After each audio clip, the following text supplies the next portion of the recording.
Hamza Taleb, Abdelkader Mohamed Ali et Hussein Sino sont arrivés à Beyrouth il y a plus de 200 ans.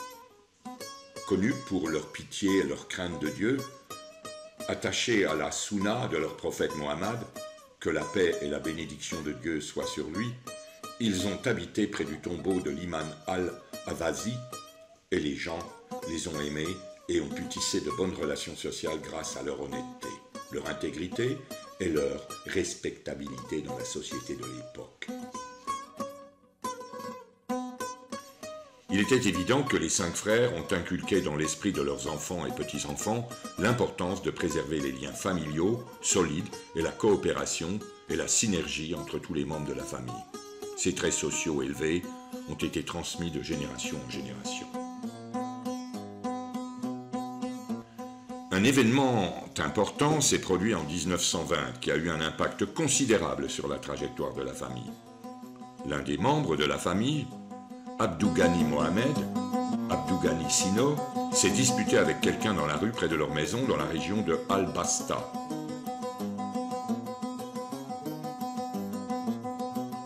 Hadji Mohamed Ali est passé par là et a tenté d'intervenir seulement pour réaliser que les 2 combattants étaient membres de la famille Sino. Cet incident a eu un impact négatif sur les aînés de la famille, qui étaient consternés que 2 membres de leur famille ne se connaissent pas. Dans l'immédiat, Hadji Mohamed Ali Sino s'est rendu chez Hadi Sino, puis ils se sont rendus ensemble chez Hadji Hassan Sino, le père du docteur Mali Sino, et de nombreux membres de la famille y ont assisté. Il a été décidé de fonder une association pour la famille Sino avec Hadi Sino en tant que président, Ahmed Abdelkader Sino en tant que vice-président, Mounir Salim Sino en tant que secrétaire et Sobir Hadi Sino en tant que 2e secrétaire, ainsi que d'autres membres de la famille Sino. Le slogan de l'association était alors fraternité, secours et éducation. Et ces 2 mots ont une grande importance car ils montrent à quel point ils étaient soucieux d'une part de liens sociaux solides entre tous les membres de la famille, en exprimant une sorte de nostalgie pour le passé, où chaque membre de la famille ressentait l'obligation d'aider ceux qui étaient dans le besoin, et d'autre part de l'éducation, en montrant l'importance du savoir pour les membres de la famille Sino, sachant que nous parlons des années 20.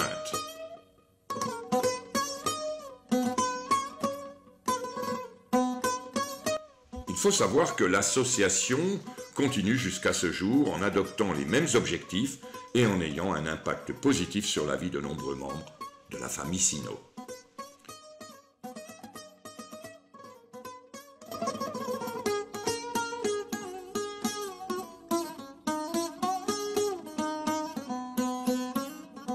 Pour souligner l'importance de la solidarité familiale, Feu Baha Eddin Rached Sino a réalisé le livre « La famille Sino, statistiques et histoire », un travail d'une grande importance qui suit la trajectoire des branches de la famille Sino depuis plus de 200 ans. Ce travail a demandé beaucoup d'efforts et de patience, s'étendant sur des années et avec l'aide de certains membres de la famille. Feu Baha Eddin Rached Sino a également adopté, comme il le dit dans l'introduction du livre, la première tentative de recensement des membres de la famille Sino, qui avait été commencé par Munir Slim Abdelrahman Abdelkader Sino, en ne comptant que les hommes à l'époque, c'est-à-dire en 1920. Le livre de Baha Eddin Rached Sino est d'une grande importance historique. Cependant, les naissances se sont arrêtées en 1983. Et maintenant, il est temps pour nous de produire l'effort qui a été fait à l'époque et d'aider à faire croître les nouvelles branches de l'arbre généalogique. C'est pourquoi nous avons transformé le livre en un arbre généalogique pour le rendre numérique et ainsi préserver les informations contre toute détérioration ou perte pour l'avenir. En plus de cela, la gestion de l'information devient plus facile et nous pouvons facilement rechercher le nom de n'importe quelle personne de la famille Sino et accéder à sa famille tout en suivant la séquence de la branche de 1840 jusqu'à la dernière mise à jour ajoutée à l'arbre. Aujourd'hui, avec la même énergie que celle qui animait Mounir Salim Sino en 1920, et en plus des grands efforts fournis par Baha Eddine Rached Sino en 83, il est temps de construire sur ce que nos ancêtres nous ont laissé sous la supervision et le soutien de l'administration dirigée par Hajin Mohammad Khaled Sino.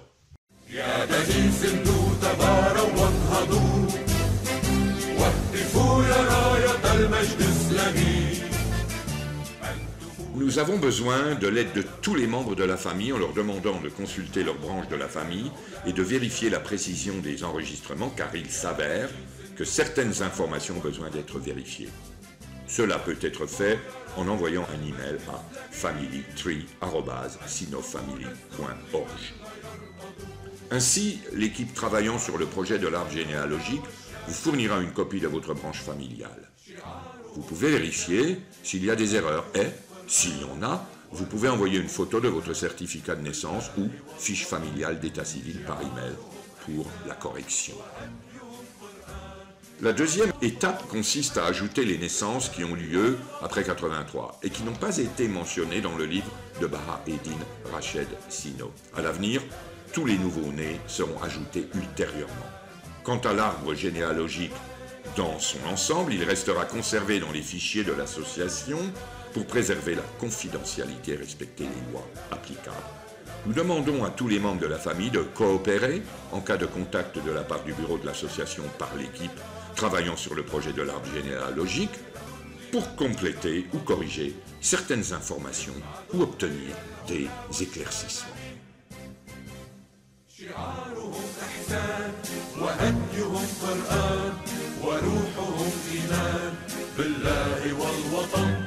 شعارهم أحسان وهديهم قرآن وروحهم إيمان بالله